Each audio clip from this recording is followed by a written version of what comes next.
The City of Cape Town's authorities have confiscated thousands of litres of alcohol at public beaches. Officials say that it contributes to drownings, disorderly behaviour and road fatalities.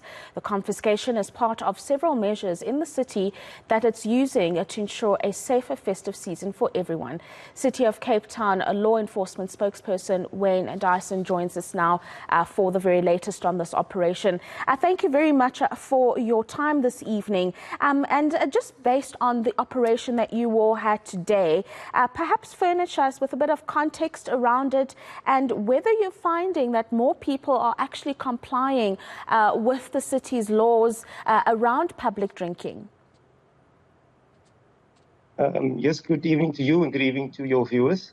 As you know, every year we launch our festive season readiness plan, which includes the crackdown on alcohol or the introduction of alcohol on cities' beaches.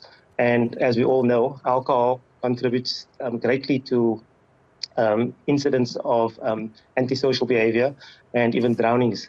So we have, like we do every year, crackdown on this type of offence.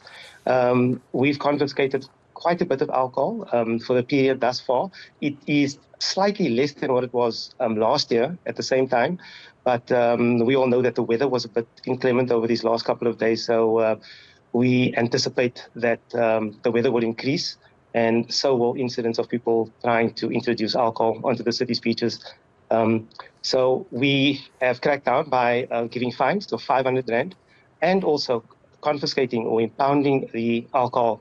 That alcohol, if you want to have it returned to you, it costs 715 Rand. So there's quite a bit of a disincentive for people not to bring alcohol onto the city's beaches. But time will tell whether this year there'll be an improvement as opposed to the last couple of years.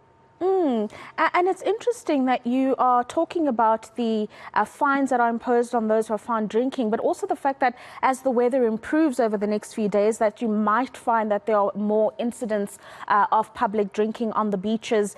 Are you confident that the City of Cape Town has enough capacity to deal with those incidents should they increase as the weather improves?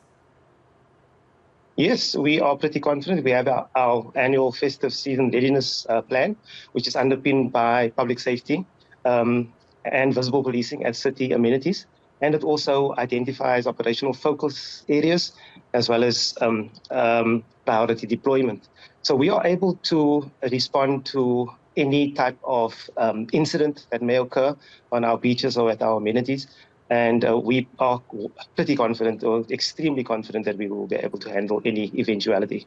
And I suppose the role here of communities will also be important because it is kind of a stakeholder relationship that needs to be had between yourselves as law enforcement authorities, but also communities residing in and around the beach areas. Yes, that is very important. And to that end, we also enlist the support of the local neighborhood watchers. They will come on board and assist us in trying to gain full compliance with the bylaws. And then we spoke about road carnage increasing as well as disorderly behavior that comes as people get drunk. Do you find that the instances of crime also increase as people drink in these public areas and are violent perhaps to those around them? What kind of trend have you witnessed here, if any? Yes, you do find that especially on the very big public holidays like Boxing Day and New Year's Day, that there is an increased amount of people who are inebriated or under the influence of alcohol on the city's beaches, and they tend to end up fighting or arguing amongst each other. And that obviously officers have to intervene and bring peace and calm to the situation, which we do. So we do find that with more people on the beaches, especially on those big days, that you do find more incidents of that kind. But that is why we have this visible policing and increased boots on the ground. That plays a very effective role in preventing this type of thing from escalating into anything serious.